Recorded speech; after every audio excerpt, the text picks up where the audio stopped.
Hello, welcome to another video by ES Repair. I am your host, Mr. Fixit. In this video, I will show the changes to Windows 10 in the latest April 2018 feature update. But before I begin, you can help support future ES Repair videos on Patreon for as little as $1 per month. For complete details, click on the link in the video description below or click the info icon. Microsoft had released the latest feature update in April 2018. This update will upgrade Windows 10 to version 18.03. To see your current version, you can click the Action Center, go to All Settings, go to System, and then go down to the bottom and you'll see About.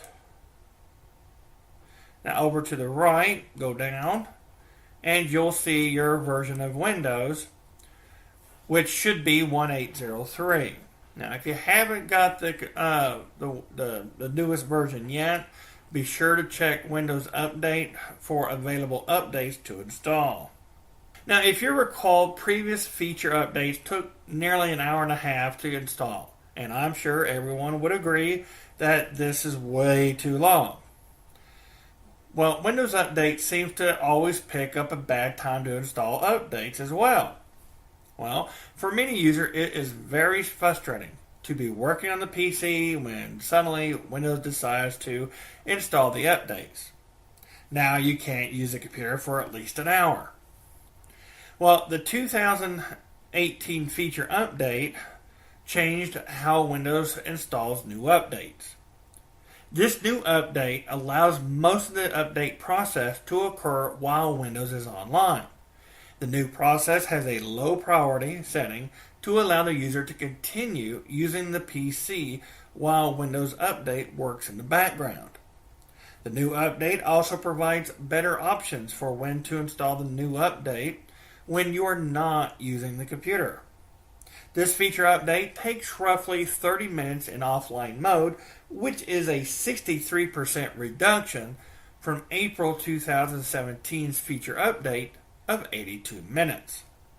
The April 2018 feature update adds new features to Windows 10.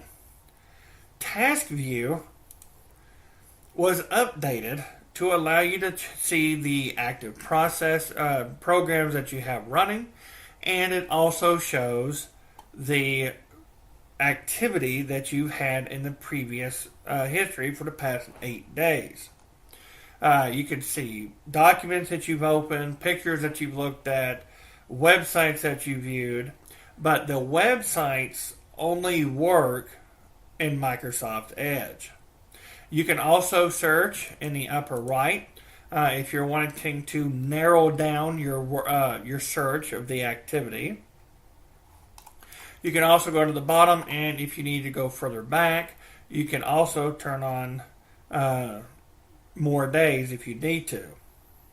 Now, the Windows Settings app also received a facelift to give it a more fluent look. Now, there were no new categories in this update, but there were new sub-settings that were added as Microsoft moves away from the old style control panel. Privacy, which has a new setting. You have activity history. You can turn it on or off, the activity history, or sync your activity to your Microsoft account. When you sync your activities, any Windows 10 device that is signed into the same account will display the activity history. You can also select the Microsoft account to use for activity history. You can clear activity history, and you can also manage the data of activity data. Microsoft also released Diagnostic Data Viewer to be more transparent of the data being collected from your PC. For those of you who want to see the data Microsoft collects during diagnostics, you can enable the Diagnostic Data Viewer. The utility must be downloaded from the Windows Store, but prepare to be baffled because it is mostly technical data. Personalization now includes fonts. Here you can see new fonts and previews. Plus, you can also manage the options. Plus, you can now shop for new fonts in the Windows Store. Now, there is a limited number of free fonts, but that is expected to change as new third-party vendors arrive.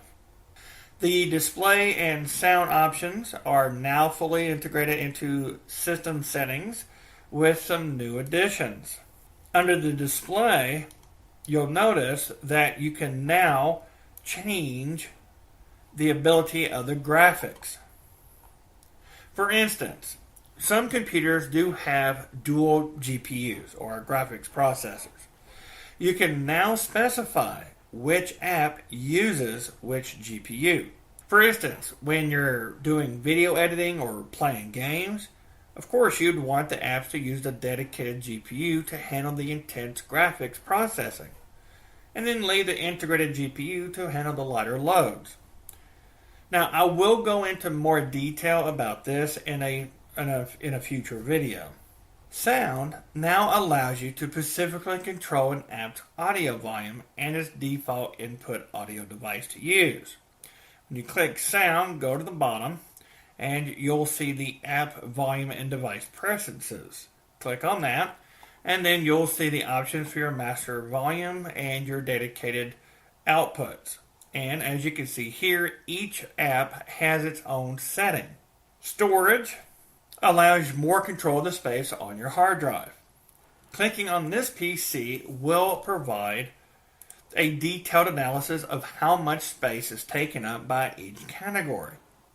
You can also turn on Storage Sense to allow Windows to manage the space on the hard drive.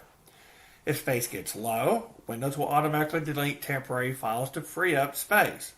You can change the frequency, and you can also change the age that a temporary file must be before it's deleted.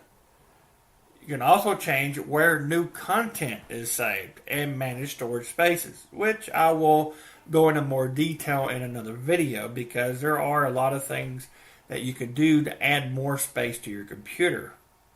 Now, if you are using a local user account, Microsoft added a new feature to help reset a forgotten password. User accounts that are linked to a Microsoft account have alternatives in the event they've forgotten their password. But local accounts, however, did not.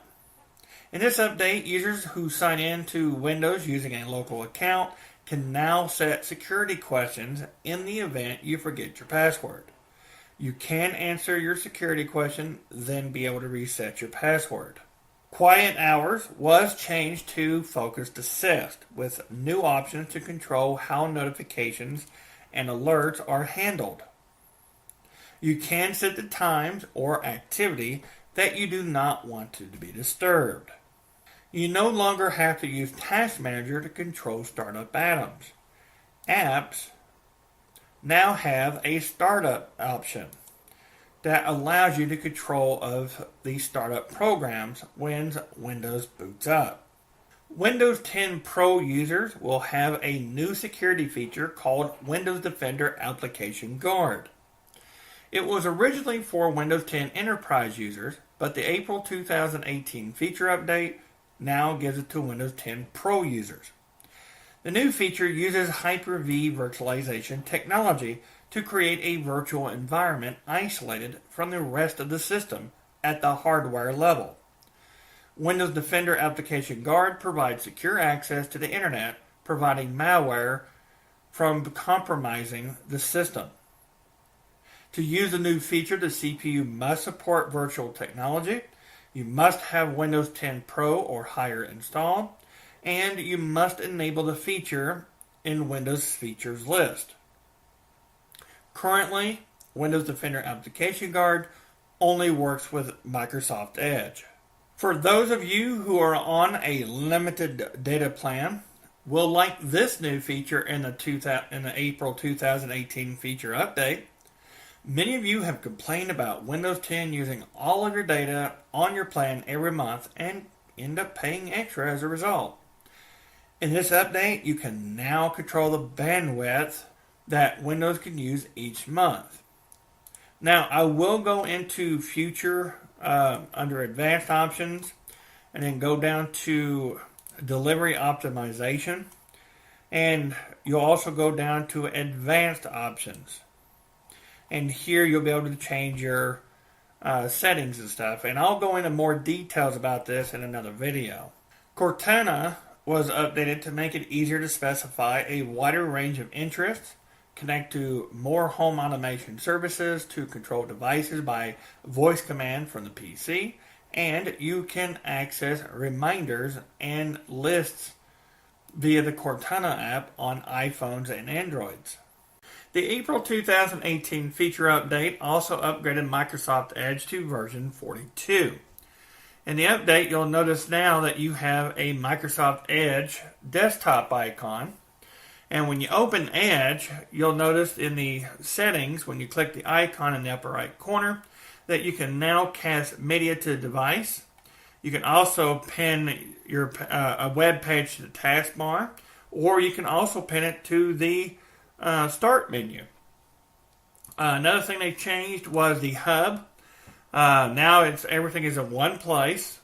You can manage your bookmarks, your reading list, any books that you have purchased, your history, and downloads. Another thing they've added was the ability to detect which tab is playing. Now, I know a lot of you, will have multiple tabs open, and all of a sudden an audio will play, usually an ad or something, and all of a sudden it plays out of nowhere. Well, before, Microsoft Edge didn't have the ability, and you're having to flip through tabs trying to figure out which one's playing the audio. Well, it's finally caught up to the other browsers. Now, if you look at the tab, it will show you a speaker icon. This will identify that this tab is playing audio. If you click it, you can mute the audio. If you click it again, it will resume the audio. Now, the update also provided more enhancements to make Edge work more efficiently, improved printing capabilities within Edge, and greater support for extensions. This feature update also includes the ability to use speech to text in emails, documents, messagings, and so forth. Now, if you have a touchscreen computer, you can click the touchscreen icon or the touch keyboard in the lower right corner, and it will bring up your on-screen keyboard. You can click Mic,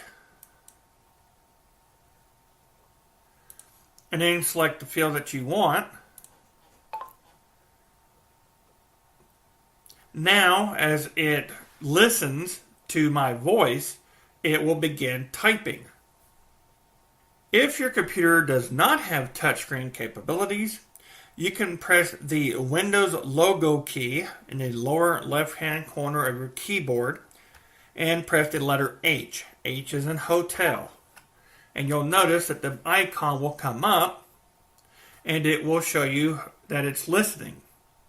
If you like using emojis, which I know a lot of you do, especially when you're wanting to express yourself on Facebook or emails and messaging systems, well, now you can do this in the new feature update.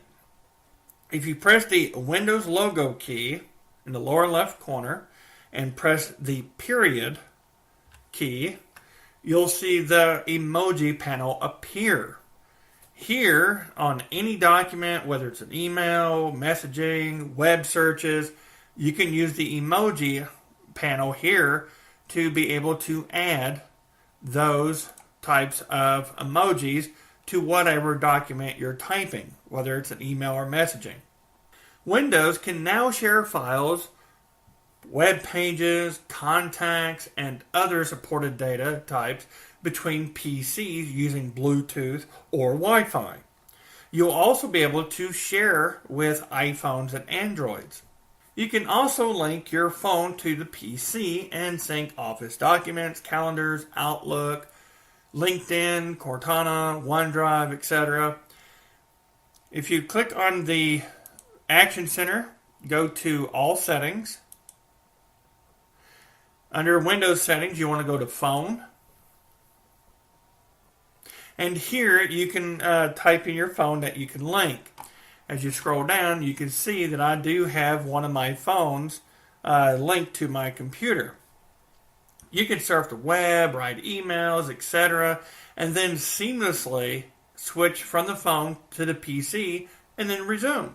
This is one of the great features they've added to Windows 10. So now let's talk about some of the features that were removed from this April 2018 update. Groove Music will still play your music on the PC or stream from OneDrive. This is one of the things that they did announce last year that they were going to stop using, but the program will still play your existing music. And if you have music on OneDrive, you can also stream it from OneDrive. Now, you will need to use Spotify or some other music services to stream music on Windows 10 or to buy music to own. One of the other things that they added to Groove Music was the equalizer, to where you can fine-tune and adjust the sounds. One of the other things that they removed was people suggestions. If you're using a local user account and not tied into a Microsoft account, anytime that you send an email or receive an email, it used to ask you if you want to save that contact. Well, in the local user accounts, you will no longer have that ability. You must save the contact details from the people you're sending or receiving emails manually. Now, if you are still using the Microsoft account, that will not change. This will only change for those of you who are using the local account. Another thing that they removed was the language from the control panel, which was the old style control panel. Now, as I mentioned earlier, they are trying to move away from the old style control panel. Language was moved to time and language under the Windows setting. So if you need to adjust your language or anything for your Windows, this is where you would go now. The next thing that they had removed was the Homegroup. If you click File Explorer, you used to see Homegroup down here at the bottom with Network. With this update of the April 2018 feature update, Homegroup was removed. Now, if you have any printers, files, folders that were shared in Homegroup, will continue to be shared. Now, the feature is now built in to Windows 10. And the next thing that they removed was the ability to connect to suggested hotspots. That was removed. If you click Action Center and then go to All Settings, go to Network and Internet, they used to have a feature on here where you can connect to a suggested hotspot. So when you're traveling, Windows will give you a suggestion as to which hotspot to connect to. That is no longer available. And you can still connect to any hotspots available.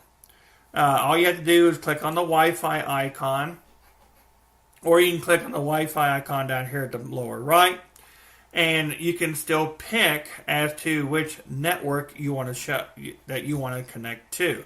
Just click on Show Available Networks, and it will show you the networks that are available.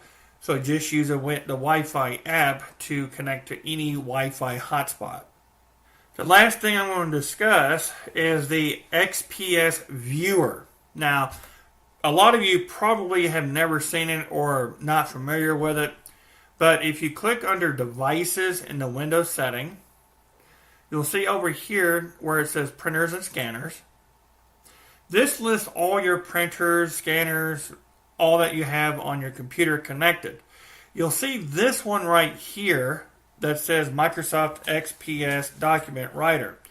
This right here is no longer going to be with Windows 10.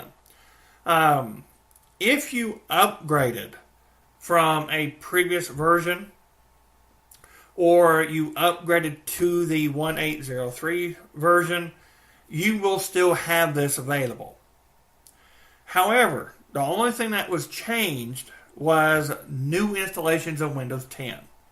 As of this version, if you install a clean version of Windows 10, version 1803, this will no longer be here. Now, if you had manually removed it before you upgraded to 1803, you will have to install this manually, and you can get it from the Windows Store. Well, this concludes this video by ES Repair. We briefly discussed what the changes were and the features that were added to Windows 10's feature update in April 2018.